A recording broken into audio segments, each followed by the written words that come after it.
Assalamualaikum warahmatullahi wabarakatuh. Perkenalkan, nama saya Nur Sandi, saya selaku moderator di kelompok 1. Baik, kami akan mempresentasikan hasil dari kelompok kami. Baiklah, terima kasih atas kesempatan yang telah diberikan kepada moderator. Langsung saja, materi pertama yaitu teori analisa sistem dakwah. Untuk menganalisa keadaan dakwah Islam yang permasalahannya sudah semakin kompleks di tengah perubahan sosial, diperlukan suatu kerangka analisa makro untuk menjembatani kesenjangan antara pemikiran dengan realitas dakwah. Pendekatan ini berangkat dari anggapan dasar bahwa dasar Islam merupakan suatu sistem usaha merealisasikan ajaran Islam pada semua daratan kenyataan hidup manusia. Dalam pendekatan ini digunakan teori umum sistem yang bersifat analisis, yaitu mengadakan konstruksi intelektual yang tersusun dari aspek-aspek realitas dakwah Islam.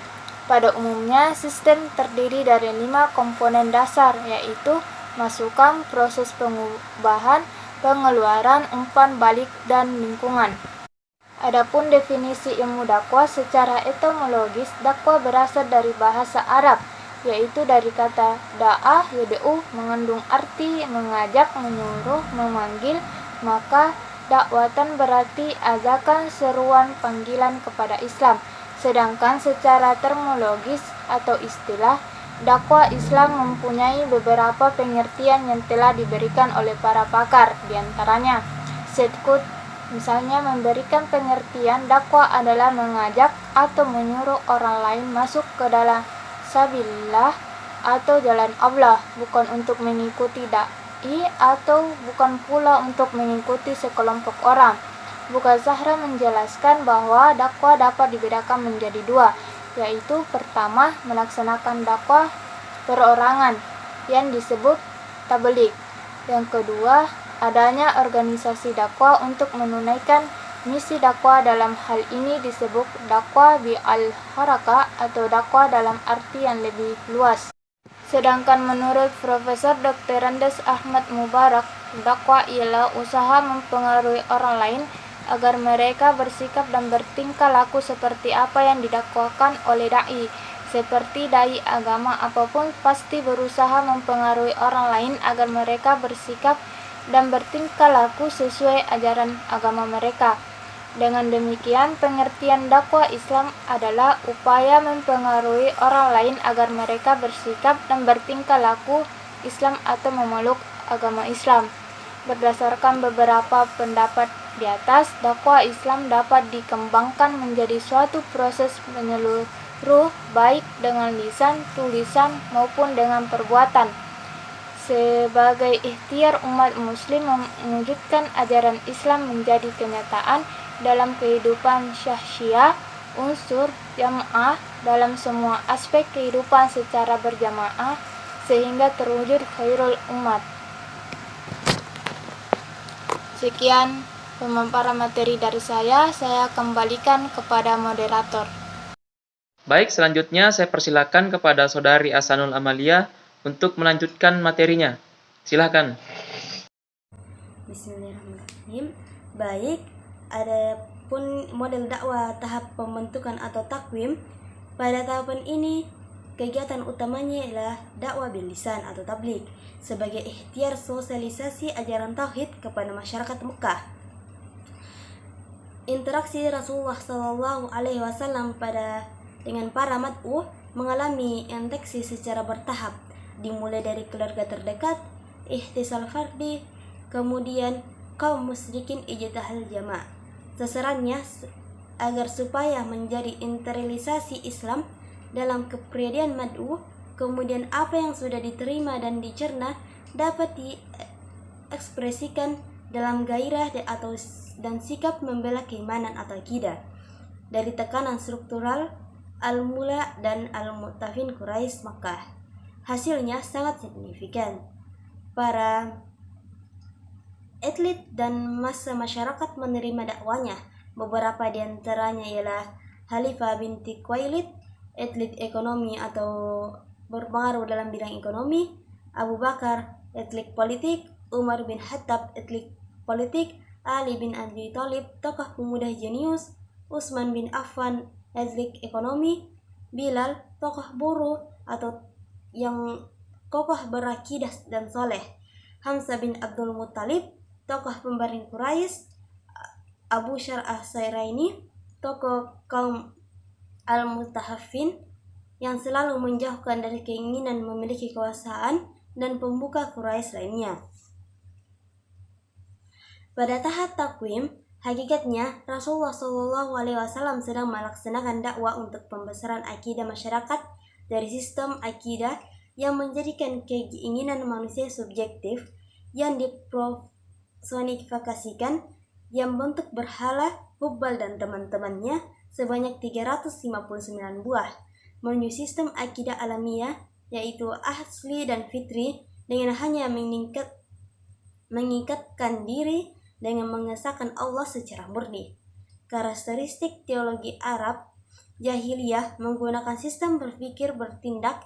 Mereka mempercayai adanya Allah, tapi untuk mendekati dan menujunya, mereka membuat sarana beruntuk berupa berhala. Inilah sebabnya mereka disebut musyrik. Tanpa sistem dakwah, kita tidak bisa menganalisis interaksi antar komponen dakwah secara komprehensif, sehingga tidak sesuai dengan tujuan yang ditetapkan. Misalnya, orang yang mendenifikasikan dakwah hanya sebagai tablik itu wajar untuk kita, tapi kalau dalam tablik hanya salah satu bagian dari dakwah. Kemudian, dalam mengembangkan dakwah sebagai ilmu terasa sangat tak mungkin tanpa dibarengi dengan adanya penemuan dan pengembangan karena teori dakwah.